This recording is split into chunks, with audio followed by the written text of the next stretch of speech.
Hi all. എൻ്റെ പേര് സുരഭി. ഞാൻ ജെ.ജെയിൽ അക്കൗണ്ടൻ്റായിട്ട് വർക്ക് ചെയ്യുന്നു. എനിക്ക് ക്രൗഡ് ഫേസ് ചെയ്യാൻ ഭയങ്കര പേടിയുള്ള ഒരാളായിരുന്നു. അതുപോലെ തന്നെ ആളുകളോട് മിണ്ടാനും എനിക്കൊരു പേടിയാണ്.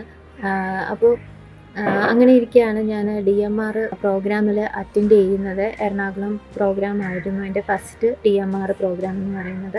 സാറ് വളരെ കോൺഫിഡൻസ് തന്ന് എന്നെ ആ ഒരു പ്രോഗ്രാം അറ്റൻഡ് ചെയ്യിപ്പിക്കുകയായിരുന്നു. അതിൽ ഞാൻ ഫസ്റ്റ് ടൈം ചെല്ലുമ്പോൾ എനിക്ക് ആദ്യം എല്ലാവരും കാണുമ്പോൾ ഭയങ്കര പേടിയായിരുന്നു.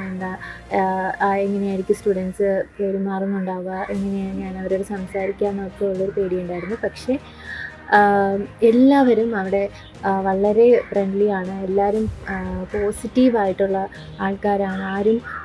ആരും തന്നെ ഒന്ന് കുറ്റവും കുറവുകളും ഒന്നും കണ്ടെത്താത്ത ഒരു പോസിറ്റീവായിട്ടുള്ളൊരു കമ്മ്യൂണിറ്റി ആയിരുന്നു. അവിടെ ചെന്ന് എനിക്ക് സ്റ്റുഡൻസുമായിട്ട് മിണ്ടാനോ ബാക്കി സ്റ്റാഫുകളുമായിട്ട് മിണ്ടാനോ ഒരു പ്രയാസം ഉണ്ടായിരുന്നില്ല. ഇപ്പോൾ ഞാൻ എല്ലാ പ്രോഗ്രാംസും അറ്റൻഡ് ചെയ്യുന്നുണ്ട്. എനിക്ക് ആ ഒരു കോൺഫിഡൻസ് തന്നത് ആ ഒരു DMR പ്രോഗ്രാമാണ്. പേടിയുള്ള ആൾക്കാരോട് എനിക്ക് പറയാനുള്ള ഒന്നേ ഉള്ളൂ, നിങ്ങൾ DMR പ്രോഗ്രാമിലേക്ക് വരിക. അവിടെ വെച്ച് നിങ്ങളുടെ ആ ഒരു പേടിയും ആളുകളെ ഫേസ് ചെയ്യാനുള്ളൊരു ബുദ്ധിമുട്ടും ഒക്കെ മാറിക്കിട്ടും. എന്തായാലും ഈ വരുന്ന പ്രോഗ്രാമിൽ മെയ് 11, 12 പ്രോഗ്രാമിൽ ഡോക്ടർ വിപിൻ സാറിനോടൊപ്പം ഷാലു മിസ്സിനോടൊപ്പം ഞാനുണ്ടാകും.